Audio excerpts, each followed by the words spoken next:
नमस्कार दोस्तों, UP triple SC से लेखपाल भर्ती जिसमें कि डीवी का प्रोसेस इस समय चल रहा है। आज की डीवी की अपडेट क्या है, कितने अभ्यर्थी डीवी स्किप किए और इन अभ्यर्थियों का डीवी रिजेक्ट, कौन से ऐसे अभ्यर्थी हैं जिनका डीवी रिजेक्ट हो सकता है या फिर उनका फाइनल में यहाँ पर प्रोविज़नल लग सकता है, उसको लेकर भी बात करेंगे। वेटिंग लिस्ट और सेकंड लिस्ट को लेकर क्या कुछ प्रावधान है, इसके विषय में भी बात करेंगे। तो वीडियो में लास्ट तक बने रहें। सबसे पहले यहाँ पर वेटिंग लिस्ट को लेकर ही बात कर लेते हैं। तो देखिए, नोटिफिकेशन में आपके विज्ञापन में वेटिंग लिस्ट का कोई भी प्रावधान या जिक्र वहाँ पर नहीं है और कोई भी प्रावधान भी नहीं है।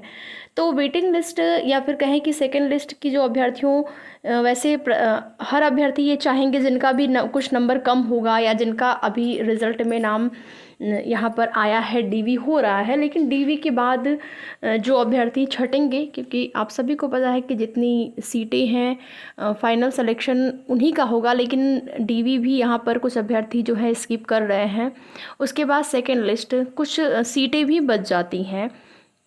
तो जो भी सीटें बचती हैं लास्ट में, उन सीटों पर सेकंड लिस्ट या फिर वेटिंग लिस्ट के लिए अभी तो कोई प्रावधान नहीं है। लेकिन अगर आप प्रयास करते हैं, प्रयास मतलब यही करना है कि यूपी ट्रिपल एससी आयोग जाकर आपको ज्ञापन वगैरह देना होगा या फिर मुख्यमंत्री जी से भी आप गुहार लगा सकते हैं। जनता दरबार, जनता दर्शन कार्यक्रम जब लगता है तो वहाँ पर ज्ञापन के माध्यम से कि वेटिंग लिस्ट का प्रावधान किया जाए तो ही हो सकता है। बाकी अभी कोई प्रावधान नहीं है। हाँ, प्रयास आप अगर करते हैं तो फिर ये चीज़ें जुड़ सकती हैं, ये हो सकता है, वेटिंग लिस्ट जारी हो सकता है, किया जा सकता है, क्योंकि फाइनल में कुछ ना कुछ सीटें बची रही जाती हैं। मान लीजिए बहुत ज़्यादा नहीं बचेंगी, तब भी 100-200 भी अगर बच जाती हैं सीटें, तो वेटिंग लिस्ट अगर आ जाती है तो कम से कम 100-200 अभ्यर्थियों का ही हो जाएगा। तो होना चाहिए, फिलहाल के लिए अभी नहीं है। इसके लिए यही करना होगा आप लोगों को प्रयास, जो भी अभ्यर्थी चाहते हैं कि वेटिंग लिस्ट जारी हो तो ज्ञापन का कार्य आप कर सकते हैं। चाहे आप आयोग में जाकर सचिव सर को ज्ञापन दें, ज़्यादा बेहतर यही होगा कि आप डायरेक्ट मुख्यमंत्री जी से मिलें। जनता दरबार, जनता दर्शन कार्यक्रम जब लगता है गोरखपुर में, लखनऊ, तो वहाँ पर जाके आप ज्ञापन दीजिए, तो उसका प्रभाव जहाँ तक उम्मीद है कि आपका पड़ सकता है। बाकी लेखपाल भर्ती डीवी चल रही है, जिसमें कि सूचना यही है कि 15 से 20% लगभग अभ्यर्थी जो हैं वो डीवी स्किप कर रहे हैं, जिनका कहीं अदर जगह जो है सिलेक्शन हो गया है। तो बहुतों यहाँ पर ऐसे अभ्यर्थी हैं जिनका सिलेक्शन कहीं ना कहीं हो गया है, क्योंकि बीच में कई ऐसी भर्तियाँ हैं जो कंप्लीट हुई हैं जिसमें कि ज्वाइनिंग लेटर वितरित किए गए हैं। अब यही है कि यहाँ पर अभी तक की तो जो सूचना है उसके आधार पर लगभग 15 से 20% अभ्यर्थी जो हैं वो अनुपस्थित हो रहे हैं। 80 से 85% अभ्यर्थी जो है उपस्थित है।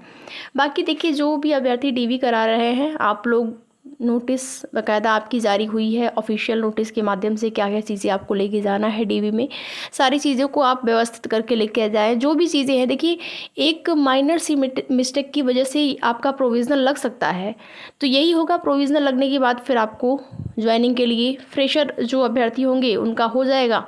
बाकी जिनका प्रोविज़नल लग जाएगा उनका पुनः से डीवी करना, पुनः से ज्वाइनिंग। अभी देखेंगे लोअर पीसीएस 2019 की भर्ती है, जिसमें कि जो प्रोविज़नल वाले अभ्यर्थी थे उनका अभी तक ज्वाइनिंग लेटर उनको नहीं मिल पाया है। तो यही सारी चीज़ें हैं कि वही है कि आपको ज्वाइनिंग लेटर को लेकर ज़्यादा इंतज़ार करना पड़ेगा। अन्य अभ्यर्थियों को मिल जाएगा, प्रोविज़नल वालों को 6 महीने बाद, 5 महीने बाद या फिर साल भर बाद मिलेगा, कुछ भी कहा नहीं जा सकता है। हाँ, यूपी ट्रिपल एससी से एक भर्ती हुई है, स्वास्थ्य महिला कार्यकर्ता की भर्ती, एएनएम 9212 पदों पर। उसमें ये हुआ था कि प्रोविज़नल वालों का जल्द ही हो गया था, फ्रेशर के बाद ज़्यादा इंतज़ार वहाँ पर नहीं करना पड़ा। तो वो तो अलग बात है, वहाँ पर थोड़ा मुख्यमंत्री जी का निर्देश भी था जल्द से जल्द उस भर्ती को पूरा करना था, क्योंकि जो है पद काफ़ी रिक्त थे और ज़रूरत थी उन लोगों की। तो यहाँ पर भी अगर आदेश होता है तो हो जाता है, वो अलग बात है।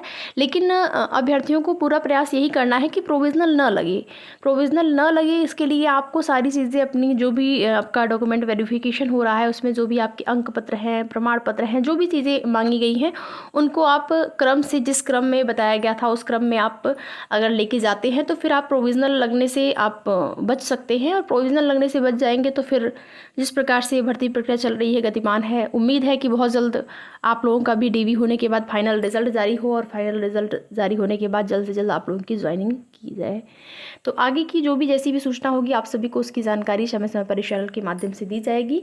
और सेकेंड लिस्ट के लिए जैसा मैंने आप लोगों को बताया कि कोई प्रावधान नहीं है, बस प्रयास करके आप कर सकते हैं। सेकेंड लिस्ट के लिए आप मुख्यमंत्री जी को ज्ञापन दे सकते हैं। बाकी आगे की जो भी जैसी भी सूचना मिलती रहेगी आप सभी को उसकी जानकारी समय समय परिक्षण के माध्यम से दी जाएगी। तो वीडियो में लास्ट तक बने रहने के लिए आप लोगों का बहुत बहुत धन्यवाद।